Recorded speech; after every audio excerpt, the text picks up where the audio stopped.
and 100 Thieves buckled down, endured the onslaught, and they came back and now are 1 game away from eliminating Immortals from playoffs. Let them cook. All right. They got to cook up something now because, like you said, they got to win this game or else they are eliminated from playoffs. So let's see it. Immortals, if ever there is a time to win, the time is right now. Draft, of course, was not the issue in game number 1 at all for them. It was actually quite good. So let's see what they change. Aurora will be permabanned because we are on live patch, but slightly behind because we are not on the Aurora hotfixes. So yeah, it is the Omega OP Aurora, and we will have the Renekton takeaway here for Sniper instead. And the immediate answer here from Castle, his confidence on the Rumble, I definitely have liked. So let's see if this changed from Immortals with them taking the Rumble and Lucian power solo laners immediately. If Immortals are going to be able to take over any sort of early game towards the top side of the map. 100 Thieves still have a couple of options left in terms of jungle pool if they want something for River to facilitate the rest of the map. Last game, he did play the Zyra, but now when you've got a Renekton on your team, you definitely feel confident about locking in a Nidalee. Always playing off the power and the priority that you get with the Renekton. Hey. Hang on. Shout out to Tyler. Hi, Tyler. Renekton and Nidalee locked in, though. We were talking about early game. Woo. That is a very strong early game. Everybody has heard the tale of the Renekton stun into the Nidalee spear, so let's see if that one is repeated. And then they just go with the Zeri because guess what? Zeri, late game, looks pretty good always. And Tomo, with the game-saving play of the previous game, we say, you know what? You can have whatever pick you want. We will slam the Zeri in the first round of picks regardless. And Immortals running back with the Lillia for Armao. Like you said, Kobe, I don't think for Immortals the draft necessarily was a problem. It just came down to late game execution, but still some changes were made as they want to empower Armao by having really strong lanes, at least the Lucian in the mid lane and the Rumble trying to answer on Renekton. He's got to be careful about anytime Nidalee is on the top side because while Rumble is durable, he's not impervious to a giant spear and a takedown from Nidalee. Dang, they haven't worked out how to become impervious to spears yet. But once they do, Nidalee stocks will drop even further than they already are. I, for one, though, I'm excited to see River on Nidalee and see Nidalee in a composition that does have point-and-click stuns, at least one of them.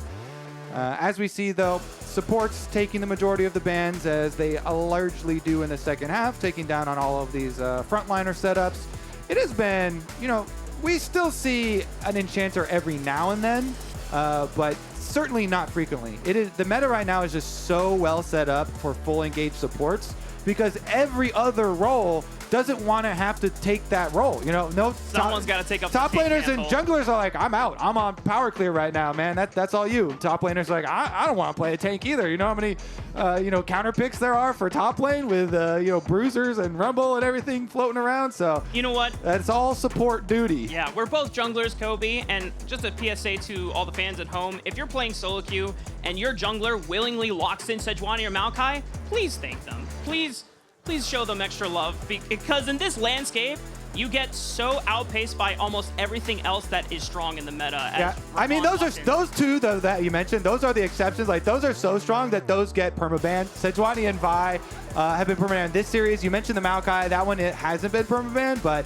I do think is like in the sea of AP junglers, the Sejuani, Maokai, and Vi are the very good engage options. And Sejuani, I would say, even better than a lot of the AP ones, because there are so many melees that you can play, like Yone here that's been locked in for Mr. Quid. Quid, I would say, is honestly, I'd say even with JoJo, I'd say Quid. Well, maybe top two. I'll go top two. I was gonna say best melee mid player, but Jojo extremely good on the melee mids as well. Regardless, Quid very comfortable on it, so I see the Yone locked in here, and this is live patch. Yone did get a buff, remember? Yep. I would say it's buff category, even though it was in adjustments, because they also reduced a little bit of the cooldown of the ultimate, increased a little bit of the cooldown of the ultimate later in the game to try and tap down his late ability. But I think that Yone will happily take the Q buff in trade for the late game R cooldown nerf there. So see it in the hands of Quid this time around. But bottom lane lock-in of the Kalista Nautilus, to me, is going to be the big story here. Immortals have said, we are going big early game. We are going big pressure. We've got Lucian mid. We've got Kalista Nautilus to look for kills on bottom side. We've got Castle on his favored Rumble top side, although his top side is Rumble plus Lillia, which is the double AP, a little bit easy for Mr. Renekton to rush some null magic mantles and some magic defense up there to try and stay safe. Immortals, can they rally and stall this series out to 3 games? Everything rides for them. This is playoffs on the line. 100 Thieves, 1 game win away from closing this series out completely. And I had to ask my friend Liam, or Leo Stats Guy on Twitter, if you want to give him a look and a shout out. He confirmed for me that in week 6 of spring earlier this year, 100 Thieves also played against Immortals. They had a massive comeback win. It was the Quid Ahri flashing the Talia seismic shove play. And 100 Thieves won, and they eliminated Immortals also from playoffs that spring. Fast forward to today, 100 Thieves, off of a massive comeback win, are now 1 game away from eliminating Immortals from summer playoffs here in week 6. All right, 100 Thieves looking to eliminate Immortals from playoffs yet again this year. Let's see if they can do it. Immortals, heartbreaking loss in game number 1 if you're just joining us. If you're an Immortals fan, don't go back and watch, because it's going to give you a bunch of hope and then take it away from you. But in this game, you got to start fresh. Let's see if they can leverage anything from the bottom side of the map. Tactical on his Kalista, Olleh on the Nautilus. This laning phase of this duo has been complemented so much by a lot of other players in the league. And we'll see as the first silent hook does land. We're enjoying pure gameplay here. I was about to say, Kobe, we don't want noises to distract us. We're watching the natural habitat of 2 bot laners going at it and fighting for control. You know, there are so many sound cues that you actually rely on. Hey. So many sound cues that you actually rely on when playing League that you don't really think about until they're gone. Never miss them until they're gone, Raafaa. Immortals just trying to fight for push here in the bottom side. You already highlighted that Kalista and Nautilus is going to be the focus for this team. Armao is pathing towards the top side again. I saw another hook. Let me see that. There, okay. Nice little chunk. We take away the camera as soon as Olleh goes in. But yeah, here's our bottom side prio that we're looking at here for Immortals. Meanwhile, as you were about to mention, both junglers are pathing towards that top side yet again, towards the sniper push in on Castle. And we will see if there's any sort of action. Should just be full clears for both junglers, of course, though, because neither of them want to get behind on their small camp respawns. That's why oftentimes you'll always see, especially Lillia players, but a lot of these AP speed clearers go up there, clear the Krugs first before returning to the red. There we go! We are back, baby. I was about to say, Kobe, at what point do we just lean into an ASMR cast of the stream? I thought the crowd was cheering and the sound had come back earlier, but they were cheering the camera change, I think. I was like, oh, cool, we're back. Wait, we're not back. Okay, now we're actually back. Nice. And now we're back. Okay. Raise the volume. In time for the Scuttle Crab fight, the most epic of jungle confrontations. I mean, with the sounds back on, this is the most exciting thing I've seen in the past 2 minutes. Yeah. Is going to result in Armao just walking to the bottom side to pick that one up, although it will be at the cost of a slight delay later recall for him. Dredge line, connects onto Eyla, but it's just trades, making sure that Immortals can maintain control of this bot wave. Quid, an aggressive trade on the Mask, and the Soul Unbound. Nice chip damage into the mid lane. Yeah, Quid, it's because, you know, coming back using your teleport, you want to take advantage of your extra items, going for the trade on Mask, but Mask, as long as Mask is able to push the wave and get his reset off, he'll have his teleport as well. We've got a lane gank here. Really, nice. Yeah, really good ward from Olleh. Is going to sniff out and make sure that River doesn't get there. Mask in trouble, but keeps his cool, doesn't pop the flash, and he can just teleport back. Yeah, Quid will be able to push the wave though. So nice stuff here for the Yone. Always like keeping track of that one. Definitely an exciting pick in the mid lane. In the world of AD carries, in the sea of AD carries all over the solo lanes, especially mid lane. Nice to see some melees every once in a while. Chovy definitely, of course, was one of the earliest of the Yones that started this whole wave. But then, you know, Chovy nowadays playing Draven mid, playing Zeri mid, yep. all the AD carries playing as well, all the marksmen. He's just leaning into what's strong at the moment. And I know that the buffs on Yone and another pick that I'm hoping we get to see in LCS this weekend, Yasuo. Oh, really good spear. Oh, but Castle flashes it in time. But he's still in trouble because he doesn't have a flash. And this spear will connect without a stun setup. First blood for Sniper. Nice. Sniper's actually able to get the last hit on it, too. I think that will end up being big. Flashes traded for both those top laners, so can punish it the other way, too. But so nice for Sniper to get some early bonus money there. A lot of times the Nidalees are like really want to also get it because Nidalee loves accelerating into your very quick Sorcerer's Shoes, which has been made less quick on this patch. So might not even be rushing those as they are far less efficient. But yeah, as you mentioned, flash for flash on the initial trade and then just hits the spear in the alcove because so much less room to dodge in the alcove. So by going in there, River is able to nail him, throw the spear right down the middle, and now taking a peek at the Void Grub answer. Top lane will push and then come over, but it's level 6 for both. Smite from Armao secures the last grub for them. They got all three. River gets aggressive, decent damage, but Armao is able to walk away thanks to the passive movement speed. And Immortals are here to escort their jungler out. Yeah, and namely, the most important Immortal there that made the extra room was Olleh. Olleh got there first on the support recall because of bottom lane advantage.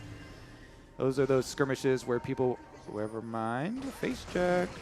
Sniper wants to get aggressive. He's got River there as well, and Castle throws down the equalizer. He's going to try to trade one back. It's going to be close. Ah, no dice. River survives with 31 HP.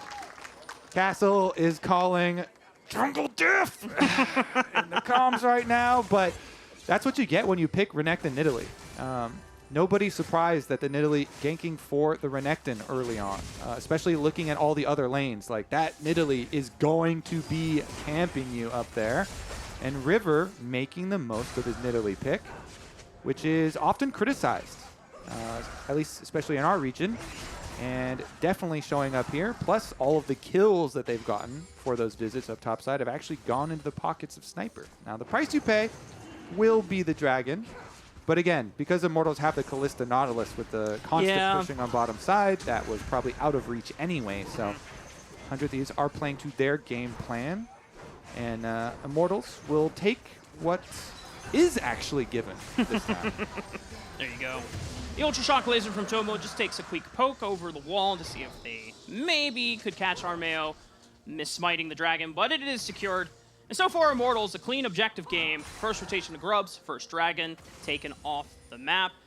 As you've already mentioned, River, a lot of his focus has been just trying to snowball and accelerate Sniper in this matchup. It is favored for Rumble, but if Renekton ever gets that first item breakpoint lead, then, oh man, Rumble is in a world of trouble. And I don't even know, after the Rumble nerfs too, definitely even a more difficult situation for him. Plus, as we mentioned in Champ Select, double AP facing a Rumble plus a Lillia. So Sniper just gets to rush into Merc Treads, even though there were heavy nerfs to all boots and Merc Treads receiving some of the most heavy nerfs. It is still, I think, a good idea to rush those Merc Treads into that duo for topside and really make the most of that magic resistance for this Renekton.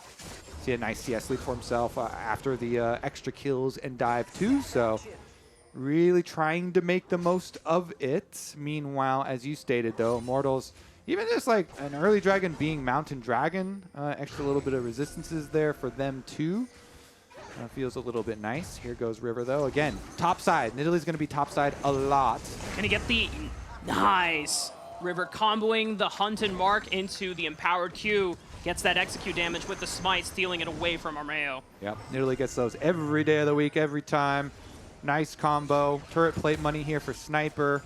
Lillia's in the wings, but they just popped the Scryers there for Nidalee, so you know Nidalee is around as well. Nothing that Armao can do about it, so just go to reset, try and get off to the other side. And honestly, revisiting here for Quid too. Mid lane Prowl, like, everything going quite nicely for them, except for the bottom lane Prowl into Dragon. Yeah. And just to remind everyone at home, next weekend, we're going to have our LCS Summer Bash starting at 11 a.m. It's going to be a tailgate, so make sure you get here at 11. We'll be having a lot of the teams with booths open, a lot of fun stuff. We had a dunk tank last time. True. I got dunked. Oh, dunk tank. We also had everybody getting beach volleyballs in the crowd. I hope they do that again. That was pretty fun, trying to fight all the volleyballs off. That was a fun time. All right, second rotation of Grubs have spawned. 100 Thieves are the first ones on it, but Olleh is here to join the fray. Tomo has also been pulled over to the top side of the map. Everyone, good steal from Armao. That secures 4 Grubs for them. Equalizer onto the back. Eyla trying to buy some time with the quickness. River falls as Quid is able to pick one up against Armao. Tomo now popping the lightning crash, and Quid is leading the charge. A dredge line from Olleh, but he finds that it was ill-advised. He tries to flash away. Tomo's on the chase, and he bursts him down. Immortals get a majority of the Grubs, but at a huge cost. Yeah, Tomo getting a kill here and going to get 2 Grubs for the side of 100 Thieves. Immortals, at least they did get their 1 to get to 4 to get their Void Might spawn, but I think they will be very, very worried about the cost that they just paid for that. This might give them flashbacks to last time, and you know Quid, when Quid won MVP, he was playing all these different mid laners, and he was having really big success on especially the melee ones, so him getting fed on Yone is very scary. So Immortals, they got that pick on the River and the immediate deletion, and then a little bit of peel there for Tactical, but he jumped a little bit towards the left there, and Quid able to find him. Then that hook actually going past Quid onto Sniper, ideal for Tomo and 400 Thieves. And so, really, the repercussions of that fight. Uh-oh, and Tactical with no flash means that 100 Thieves can easily punish him on the top side.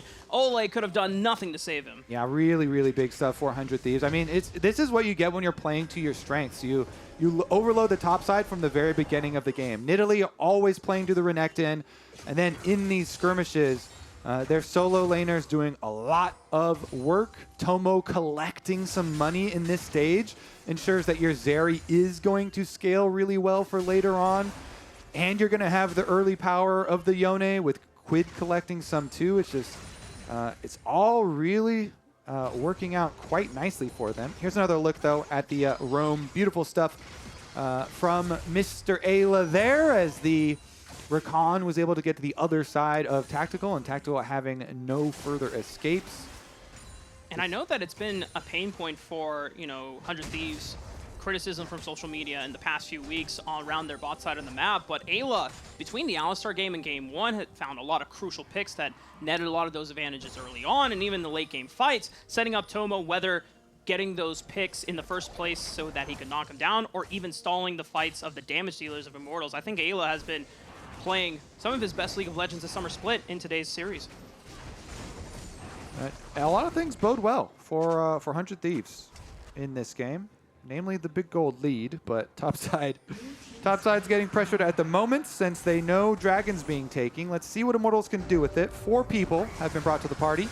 Sniper pops the Dominus, tries to kill the wave as fast as possible, but it's against 4 Immortals members. Hang on, Eyla with the quickness will try to stall some time. Sniper, another Battle Dance shield, it's not enough. Mask finishes him off, and the rest of Immortals back off from the tower aggro. Yep, Kalista ult invested. That's kill number 1. Here comes number 2. He gets slept. Eyla with the grand entrance under the tower, but it's not enough. Tactical gets another kill for himself. Do River and Quid collect here? That's 4v2. River and Quid are here, but honestly, I think it's already done. Unless Immortals make a mistake. Yeah. All right, nicely done there from Immortals. They get their couple kills. They get a little bit back into this game, chopping down on that gold lead. Very, very necessary for them. And necessary that they didn't give any exit kills to 100 Thieves. If you give any more money over to Quid at this stage, you are in for a rude awakening. That Blade of the Rune King, Yone, can get very, very scary very, very quickly here. And Quid known to win quite a few games with the pick. Meanwhile, bottom side, Tomo hiding out Castle pretty easily. It is definitely fine. River and Quid in our pip-up camera, taking up the Rift Herald. Gonna give themselves another tool to take out these towers on the outer ring. Immortals just waiting for the next dragon, which is not gonna be for another 3.5 minutes. Now, a problem I see emerging for Immortals later on is going to be how do we deal with the side lane pressure? 100 Thieves are really set up well to split push, with Sniper, of course, getting so many visits from River early on to get his 1,000 gold lead on the Renekton.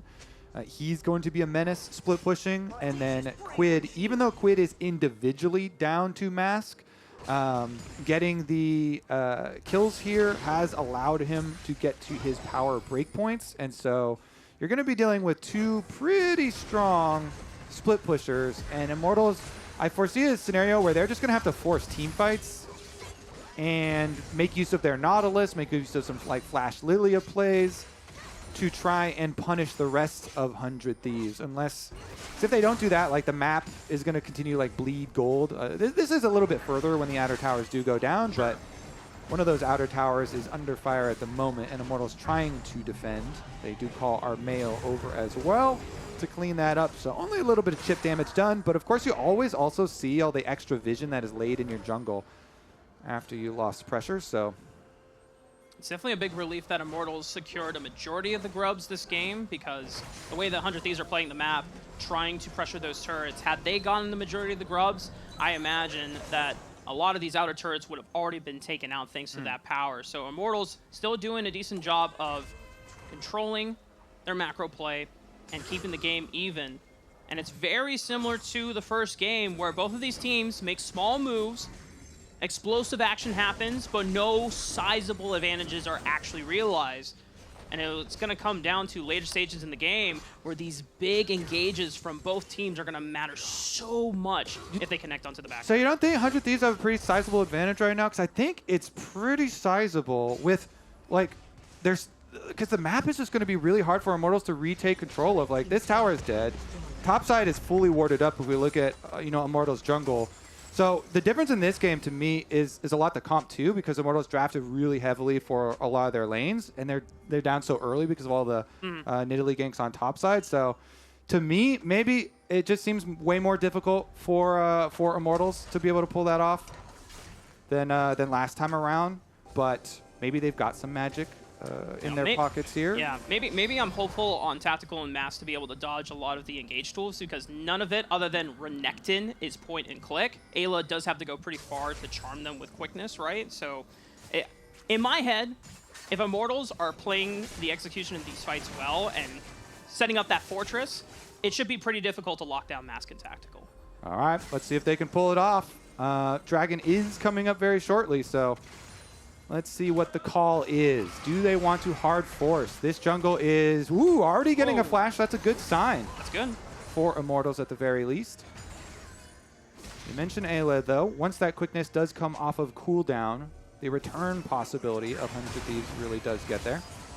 Quid is just going to eat some damage there from Olleh and Mask, but he's always safe thanks to the Soul Unbound. Now the rest of 100 Thieves, they know that the third dragon of the game has just spawned, but they've taken a majority of their vision control fighting for Baron. So now it's on them to see if they want to lean it over towards the bottom side. The Rift Herald just spawned. They're going to be trying to knock out this tier 1, and that will open up the map further for 100 Thieves, and it will make it harder for Immortals to fight for control again. We almost had like double Rift Herald here with Sniper using the super blast cone. He wanted to have some fun too. He just wanted to charge in there as well. Immortals almost getting that pick off, but 100 Thieves, first one onto the Dragon. Yeah, again, I just think the map control here is going to be really nice for 100 Thieves. So they get a mid tower and a Dragon and trade for their top tower. Mask, you know, to Immortals' side is at least pressuring Quid off of these waves.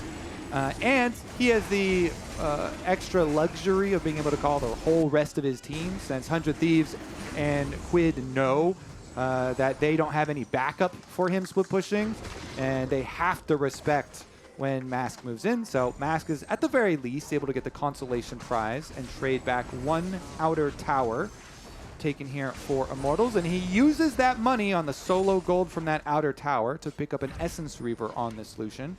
Meanwhile, love this from Quid. He's got an Iceborne Gauntlet. This is actually one of my favorite split-pushing Yone builds, where you go Bork early, because that item is just insane for Yone, into double AD carries. So you go into your Iceborne Gauntlet, even though there is a Lillia and a Rumble on the opposing team.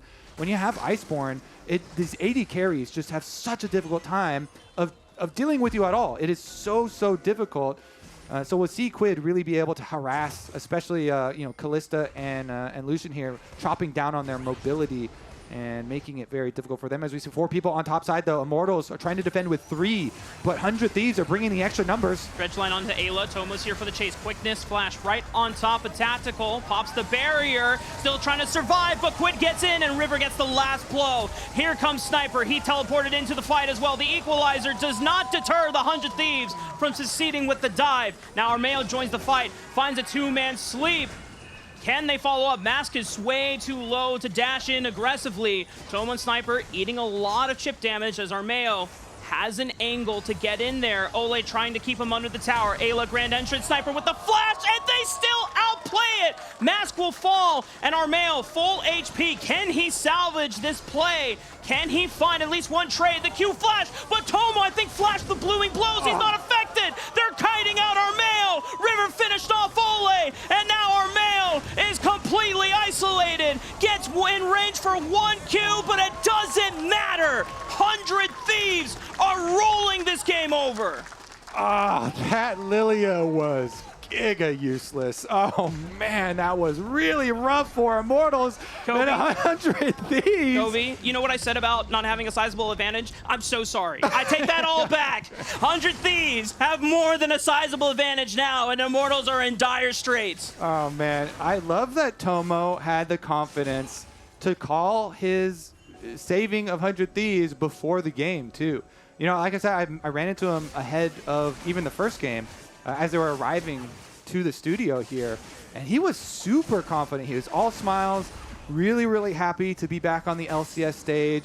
So, you know, I'm just, as an individual, you know, happy for him to see him find the success, because it can definitely be such a trial to bounce in between NACL and LCS, and you know, him tweeting out that he was going to save him and having that really big play in game number 1, having some confident Zeri here for 100 Thieves, and it really looking like 100 Thieves are going to be able to 2-0 Immortals here and kick them out once again from playoffs. Is really massive stuff for this 100 Thieves roster moving forward, because if you add a new player right before playoffs, sometimes, like, I mean, that is a new random variable, right? If you're bringing him in, and you know, they seem to be very complimentary of him, talking about his comms as well as his play. So look at Team Liquid from summer last year. Harry was benched and APA stepped in, and the synergy at the time between him and Pioshik just worked. You know, they couldn't necessarily always be speaking the same language, which, by the way, Team Liquid C9 tomorrow, guys. That is our match of the week, potentially match of the summer regular season. Match of the century! Kobe doing a better job of selling it than I am. My bad. Next time I see that graphic pop up, I'm going to full send it. 100 Thieves, back to this series. 5,000 gold. Okay, Team Liquid and Cloud9 tomorrow! Match of the century, match of the millennium, match of the ages! Rate it out of 10. Love it. You're 10 out of 10. Okay. There you go. Boom. Twitch chat. I am by far the easiest of the Olympic judges, though. So the easiest to impress. I give 10s the most. Well, we'll go back to the lounge to see what they rated. Anyway, 100 Thieves, Quid, getting a decent poke onto Armao. He's totally fine with the Iceborne Gauntlet build. Very tanky. Fate's Call, forced to use by Tactical. Sniper on the right side flank. A teleport is coming in. Mask joins the fray. Sniper is popped, but they lose two immediately back. River completely undeterred by Armao in the backline as Quid just picks up a triple with ease. 100 Thieves, 14-5, are now starting up the Baron. They're starting it up, and I would be willing to bet that they finish it as well. Armao, maybe you go run for the dragon and try and get an objective bounty at least, but this Baron, I will say will get at least 3 towers with this Baron power play. 3 towers. 3 towers. Although Immortals are going to get an objective bounty shutdown, take a look at how little this does to the gold lead. Chop it down to a measly 7K. All right, Twitch chat, over or under 3 towers with this Baron buff. Let's go. I want to see it. I want to see if we're going to go over 3 towers. You know what? I'm just going to put my name in the hat. I think they can just take the game off of this one Baron push, Kobe. Okay, so you want Nexus Explosion while they're still wearing purple. Correct. Okay. I think All it right, could happen. I like it.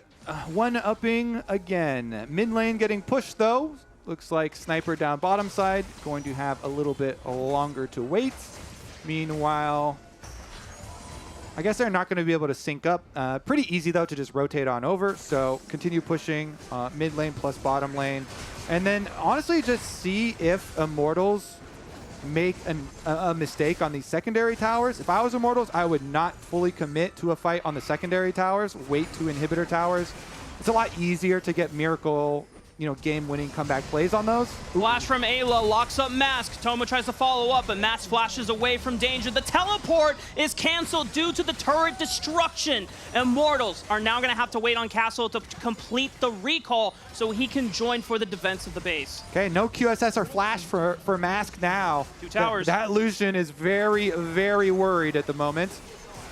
Quid. So is Armao. Wait, Quid just solo kills Armao in the face of Tactical. He can't do anything to save his jungler. Teleport is now coming in from Sniper as he will rejoin the battle to end this game, to end this series. 100 Thieves on the doorsteps of Immortals Nexus as Quid will rejoin the fight on the bottom side of the map. Tactical flashing forward, a last-ditch Hail Mary. Sniper dashes right on top of him. The Crocodile will slice Tactical where he stands, and he's working on Mask's Nest. The empowered, ruthless Predator finishes off the second marksman from Immortals, and that's it, folks. Immortals' dreams are crushed. They are eliminated from playoffs once again by 100 Thieves in the same story. Week 6 brings horrors back to this organization as 100 Thieves will take this series 2-0.